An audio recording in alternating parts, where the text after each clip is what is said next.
Cero Madrid Norte. François Congosto.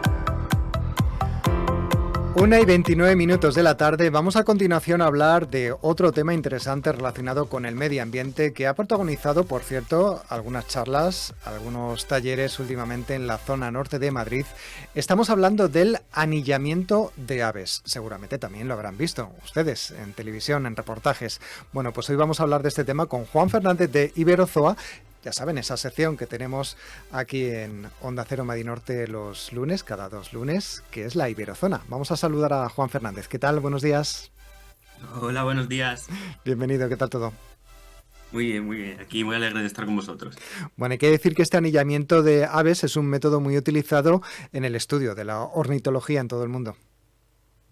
Sí, se utiliza desde finales del siglo XIX, que empezó en Holanda a hacerse, y es una herramienta pues, muy productiva que se utiliza actualmente, porque los datos que te da y la información que te da se puede utilizar ahora, por ejemplo, de utilizar los datos para trazar una migración de aves, Uh-huh. para una tasa de supervivencia de estas aves, para también el éxito reproductivo, para saber su ecología, su recuperación. Por ejemplo, en el caso de la migración, te pongo un ejemplo. En un grupo de anilladores en Noruega, Uh-huh. en Europa, en el oeste de Europa, de Noruega, un grupo de anilladores está anillando durante todo el verano. Uh-huh. Entonces, se sabe, por los datos de anillamiento, han recogido unas especies, una población que pasa todo el verano, toda la época estival en Noruega y cría ahí. Pero de repente, cuando llega octubre, se van.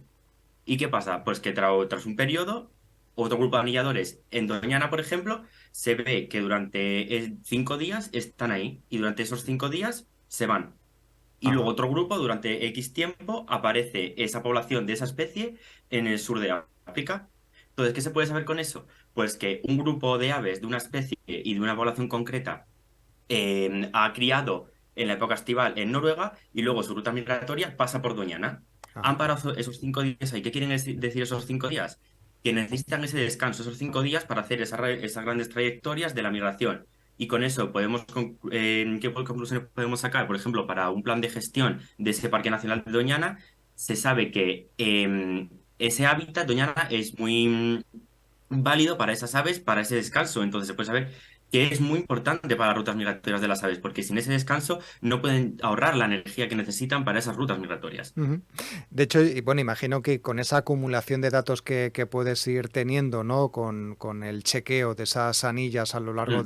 de diferentes trayectos por Europa, Asia, África, en el caso de nosotros, ¿no? De Europa, podrás realizar esos tipos de planes de conservación, ¿no? Y, bueno, pues obtener datos para mejor conservar esas aves. Sí. En esto también entra muy importante la Unión Europea para el Anillamiento de Aves, que es un grupo en el que une todos los grupos anilladores y todos los anilladores de Europa, que crea una red de contacto y de paso de informaciones, pues para crear estos estudios, para saber las rutas migratorias, para saber, por ejemplo, que lo que te he contado antes, que esa especie, esa población se estaba anillando en Noruega, Ujú. para que la gente de Doñana lo pueda saber y para que los noruegos puedan saber que la gente de Doñana ha anillado esas aves en esa época. Ujú. Y también, por ejemplo, te pongo otro ejemplo, el año pasado yo anillé en Cádiz limícolas, que son un tipo de aves, y recogimos una especie de ave que era un Coriolimos tridáctilo, que ¿Un venía ya qué? anillado, o sea que no lo anillamos nosotros, venía anillado de antes. Ajá. Y entonces, mediante la base de datos, se vieron que esa anilla, ese pájaro, fue anillado hace 20 años en Polonia, Ujú. que son unos datos muy interesantes. Se puede ver esa ruta con otros datos que él ha estado en Polonia y luego viene a Doñana. Ujú. Una cuestión, cada anilla obviamente tiene que tener un número para identificar a aves diferentes, a ejemplares de una misma especie.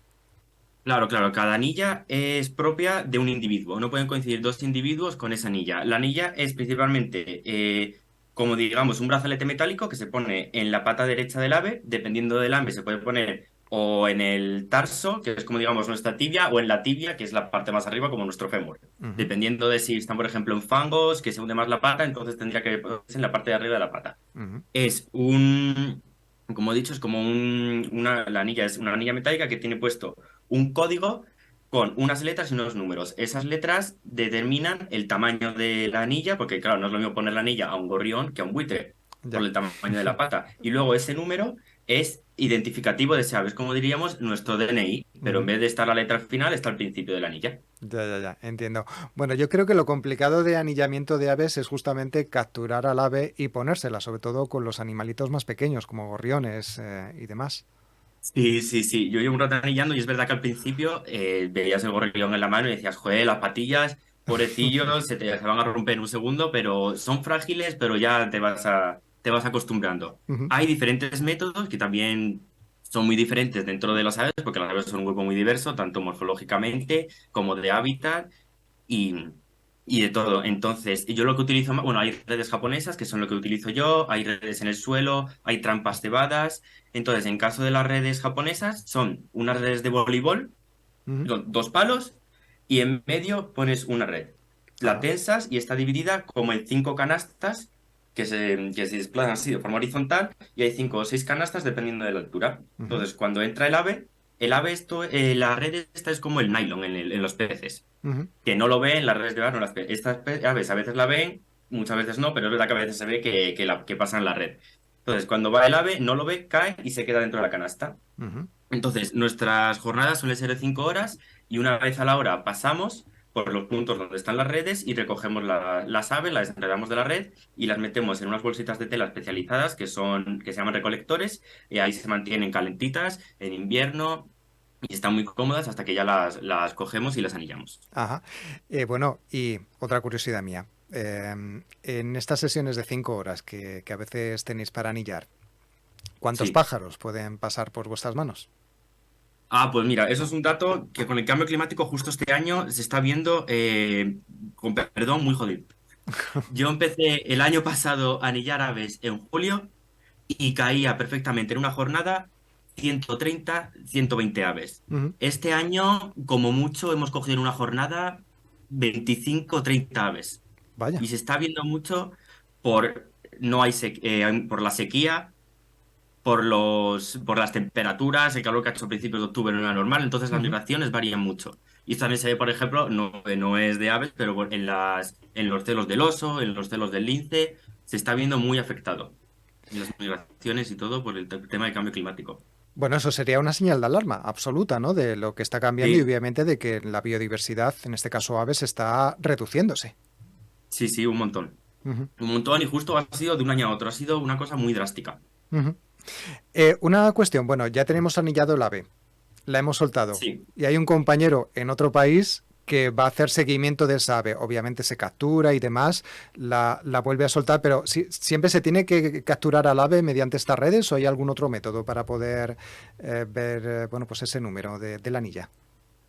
Hay otros métodos, por ejemplo, en los flamencos, en vez de una anilla metálica, se coge, obviamente no se utiliza la red japonesa, se utilizan otros métodos para capturar ese flamenco, y no se utiliza una red metálica, sino que se utilizan redes de plástico, digo redes de plástico, pero anillas de plástico Ujú, con unos números muy grandes para que tú tengas la posibilidad de verlos cuando con prismáticos, por ejemplo, tú vas a una laguna y tienes la ujú, posibilidad de ya. verlos con unos prismáticos. Ujú, Desde distancia, una anilla de las que uso yo normalmente, tienes que capturar al ave para ver el número. ujú.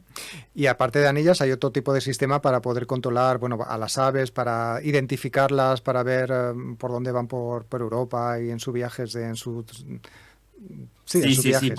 Sí, sí, por ejemplo, a los ansares son aves de lagunas y mucho tiempo están nadando, por lo que no se les ve las patas. Ujú, Entonces se le colocan collares de colores para identificarlo. También a otras aves se les coloca marcas alares, como puede ser un punto de color en una pluma o una raya, ujú. es decir, muchas cosas, sí. Bueno, imagino que aparte de ponerle la anilla o identificar el número para poder tener ese big data, ¿no? de las aves, Mm. también ya de paso que las tenéis entre manos, bueno, pues podéis hacer otro tipo de medición, ¿no? Que os ayude también a aportar más datos para hacer esas campañas de conservación.